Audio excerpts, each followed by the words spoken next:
our media partners, stakeholders, colleagues, as we gather ready to take off into a brand new era of rugby league, literally. In just a short moment, I think you guys have already seen how nervous they are. Braithen Astor, Michael Ennis are outside. I got here nice and early this morning. They were out practicing. They're going to be on the jetpacks, so RIP to both of them. It's been lovely working with them. Let's see if the boys can take some of the inspiration from our pros that we're going to see in just a moment. Now, before we preview the year ahead, let's look back at the 2022 season, the incredible year that took place. No one absolutely could stop Penrith. They went back-to-back, firming as a modern-day powerhouse. They're building out there in Sydney's west. Parramatta fell so short, but that window is well and truly open, Junior. We'll be cheering you all the way on. And, of course, Nico Hines had an unbelievable breakout season for his career and was crowned our Dally M medalist. And let's not forget, we had an extended version. We went into overtime for rugby league. Wonderful effort from Mal Meninga and the Kangaroos. And, of course, our Jillaroo women, they are world champions. They come back. Big congratulations, Mal. That was unbelievable to see all the success over there. And a little bit closer to home, Fox League went from strength to strength with more viewers tuning in the 2022 season than ever before on Foxtel and KO Sports, with an 11% spike year on year. So KO alone averaged more than 100 million minutes streamed weekly during the last season of the NRL. We continue to push all of those boundaries in technology and innovations, ensuring fans never miss a moment of the action. So we've jumped out of the blocks already, exclusively broadcasting the pre-season competition. It's such a hit. We love being part of that over the last couple of weekends. And we'll have every single game of every single round live and ad break free during play, including a massive 120 exclusive clashes. All right, that's enough from me. I think you've all agreed. Let's get stuck into a bit of the theatrics. Let's take a look out onto the Darling Harbour, and I'll let the professionals from the Jetpack Entertainment take us away.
All right, a big round of applause for our professionals.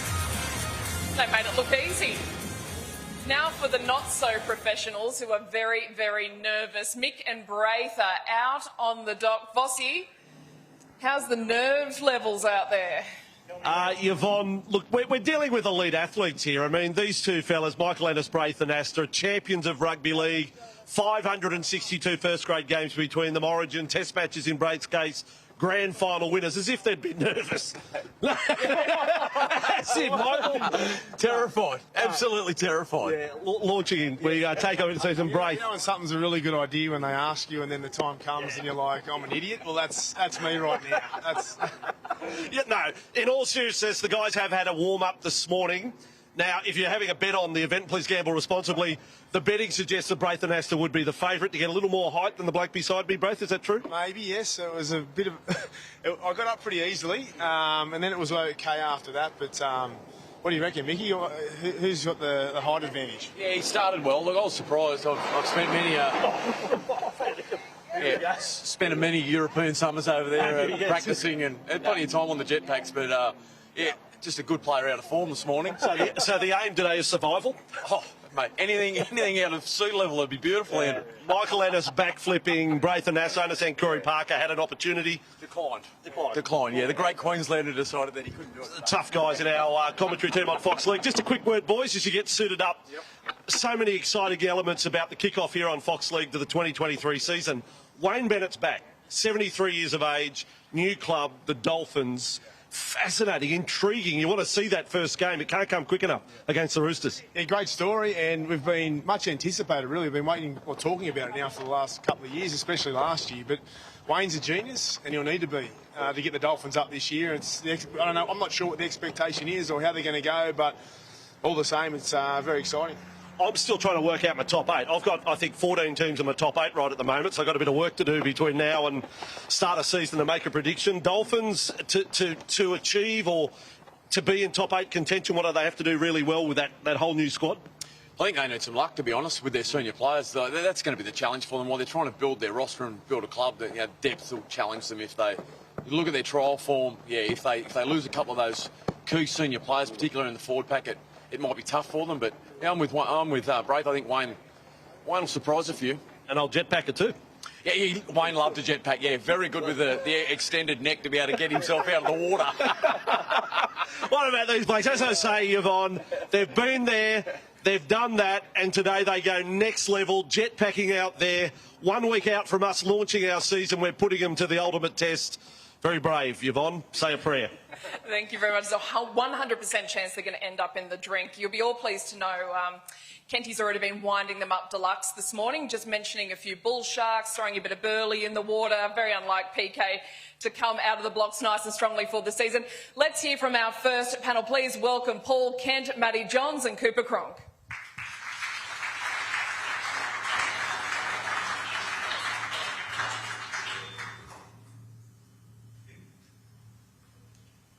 Oh, it got very serious in here, didn't it?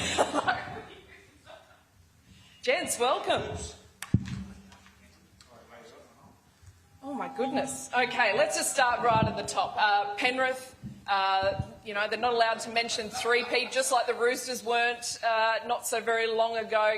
Cooper, do you think Penrith can still be that benchmark of the NRL and put the Provan Summons Trophy back on display in the Leagues Club? Yeah, absolutely. I think they can be. I think the top 4 will be there again. I think the way that the competition's played at the moment, doesn't matter what rule changes the commission out. I think defence is king and they're the 4 best defensive teams. I think Penrith have shown that over a long period of time. So they're a little bit disappointed in the World Club Challenge, but yeah, I think Penrith can definitely put it back 3 times in a row.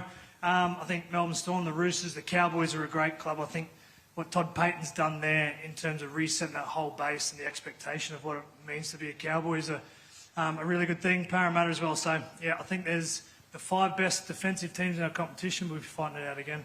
Yeah, Matty, who's hunting them down? There's a few sides there. I was impressed by the way Cronulla played because the Dogs were really up for that game last weekend and put a lot of pressure on them. They were actually really up emotionally, and Cronulla were able to just absorb all that you know, the enthusiasm and the emotion, and then just counterpunch, and they were brilliant. Nico Hines was just picked up where he left off. Mate, Roosters, of course. Roosters, I mean, the best three players at the World Cup were Joey Manu, Tedesco and Joseph Suoliti. Sammy Walker, a year older. Cheesy Fries has gone there at hooker. And, you know, of course, you've got Parramatta, Melbourne. You know, the last 20 years, Melbourne have been eulogised about 5 or 6 times, but they always find a way. I know I'm missing someone here. It was South. It's funny, you know, like thinking about South, I looked at South and thought to myself, you know, what do I think? They're going to sort of find it hard to maintain. But what really impressed me on the weekend about South, they just had a lot of new attacking shapes. You know, a lot of times you think to yourself, oh, you know, they're an incredibly entertaining side. And entertainment sort of comes a little bit like a soft underbelly, but not with Souths. I think they're a huge chance of winning it. South's one of the only clubs not to pick up any sort of major name. Kenty, Matty mentioned the cheese. Who do you think will end up proving to be the buy of the year? Is it Brandon Smith? Is it Kickow? Is it Appy Coruscant? Is it Reece Walsh? Is it someone else I'm not even thinking of? Oh, look, we'll know at the end of the year, Bonnie. Like, if the Roosters can get up and the cheese is there, you know what I mean? He's certainly going to be. I think he fills a gap that the Roosters discovered they had last year. They had a couple of hookers at the club that they thought were going to come through and didn't come through as they'd hoped. So they've gone out and they do what the Roosters do. They troubleshoot, find out where they're a little bit vulnerable, and they go out and they fix the problem. You know, like Cooper was an example of that when they sat down and had a discussion about Pearcey at halfback. And so, look, I think he's been a tremendous buy, and you know, their ability to go out and just do that. Look, we all take the piss out of them for their ability to go and recruit. They got Dom Young. It's good to get Dom. We're happy about that at Newcastle. Dom Young, yeah. So paid a fortune for him. So, but you know what? He's the cheapest player in the background at $500,000. So, in the back line, sorry, at $500,000. So they're very good at what they do. Very good. Cooper's just all class. You just absorb it. You never bite back. I love that about It's you. like 360. They just let him go and I just sit back. Let them tear themselves apart. Money. Cooper, Craig Bellamy, someone who's been enormously influential for you for your entire career, embarks on his 21st year in charge of the Melbourne Storm. Will this be the last we see of Belzer, and will there be a changing of the guard? I've said this for the last 3 years that it was going to be his last, so I don't have any intel on that. But I think it is. I think, you know, Craig's been doing it for a long period of time. He's got that contract in place, and I think he's such a good Melbourne Storm man that he'll continue on if the board can't find a replacement as if it's ready to go now. I think it comes back to whatever those, you know, potentially could be. Mark Brentnell's already in the system. Jason Riles, Billy Slater's coach, it could be in amongst all of that, but I think ultimately it would depend on whether that new candidate is ready as opposed to Craig moving on. But I think, yeah, I said this for a long period of time. I thought Craig would have left after Cameron Smith left, but he's held on. The new age group, a new generation have reinvigorated his coaching. He's still coaching bloody well. So, yeah, I think he can do it for as long as he wants. But if I had to say something, I think this may be his last. Now on to a topic that you're all obsessed with, the West Tigers. Coops, will stick with you, but I'll jump in on this one. There seems to be a bit of a buzz word going around Concord at the moment, and it's 2005. They are referencing back their touchstone to premiership success. They've all bought in. Benj is there, Sheensy's there. Will we see any sort of shades of 2005, or is this just a tactic to sort of get everyone together and pulling in the right direction? I thought their performance on the weekend against the Raiders was very impressive. Their style of footy was great. They zinged the ball left to right. They played quite expansive. It was shades of 05, but I liked the romance. I liked that Benji, Sheens, Farah, they're all back. But 05 was 18 years ago and the game's changed a hell of a lot. So the thing I worry about the Tigers and that talk about 05 is they all talk about promoting the ball, scoring tries, points. I get that, but defence is still king. So unless they got, which they showed on the weekend, unless they got a defensive system that will limit the opposition to scoring points, I don't think the attacking mindset's going to be the thing that shoots them up the ladder. But if they can put it together and they put the attack with the defence, then absolutely. But time will tell. I really like the idea of it, but whether going back to the 05 crew and that language is the right thing in 2023, we'll find out. Kenty, Matty, the ghosts of 05, is it going to be enough? I think Matt's the best one. You talk about your experience with Shoons in 05 with the drills and that, and they're basically repeating that now. And back then, Shoons played. Matty talk about it, but Shoons played the long game back then, and it worked. And if you look at last year, the way Todd Payton played with the Cowboys, it was exactly that formula. It's like, having everyone on the side synchronised, playing, open up the full field, been willing to take some chances. Tigers, on the weekend, what Shoons is a genius at is the ability to recognise what a side needs and then adjusting a style that suits that side. And if you look the way they played against the Warriors first up, and granted they didn't have a lot of, missing a few key blokes, but they were really poor. And then a total contrast, and that's Shoons' coaching. And if you look at David Clement's perfect example, Clement last weekend did more ball playing than I've ever seen, and it was clever stuff, dumming underneath and hitting guys on the outside to Dewey. So that's the thing that Shoons is, that on the weekend, they just look like a typical Tim Shoons coach side. So it is exciting. Their skill and passing execution was tenfold on what they've done previous years. So that's why they scored the points and played well, because Tell you that's skill. What, just have a look. I'm looking at the dock there, and the boat's going up and down. Honestly, I'm starting to... I've lost my sea legs. I'm starting to feel crook. We'll wrap it up in a minute. Matty, I'd love to hear your thoughts on Newcastle. Is it true that Jackson Hastings, shirt-fronted Kalen Ponga, challenged him to win the Dally M this year? Probably. Know what Jackson's like. But Jackson will be really good because, it's people have said he can put noses out of joint, but, I really like Jackson. He's a... The thing about Jackson is when he walks into a side, he wants to be the boss. And some sides, at other clubs it doesn't work because other blokes want to have ownerships on the side. But Newcastle need that. And, I hope that he gets total control of the side. So that allows Kalen to free up a little bit. And even though he's wearing the 6, still be a free spirit and play, like some sides do, use your 6 like another fullback. Newcastle, look, their trial form hasn't been good, but I'm a lot more optimistic this year than I was last year. At the start of the season, they were talking about finals, and I just didn't see it. I think their roster was out of whack. This year, there's an improvement. I see the players look a lot fitter. Bad news at the start of the year about Dom, but at the end of the day, you just got to get on with it. I mean, the thing about it with Dom is, bloke asked me yesterday, he said, "Oh, you're filthy on it." I said, no, because, Don came over as a young kid from Huddersfield, took a chance, took a big risk. I know how difficult the last couple of years have been. He's been homesick. He came over here fairly underdone, had a really difficult first 12 months. And at the end of the day, NRL stands for not real long, so you've got to make money where you can. I love that. Kenty, last one, because I know you like having the last say, because I adore you like that. Dolphins, so much anticipation. Have you spoken to Wayne? Not since 2019. No, I haven't. But I actually don't believe the hype that they're going to win the Spoon. I think they'll be really strong.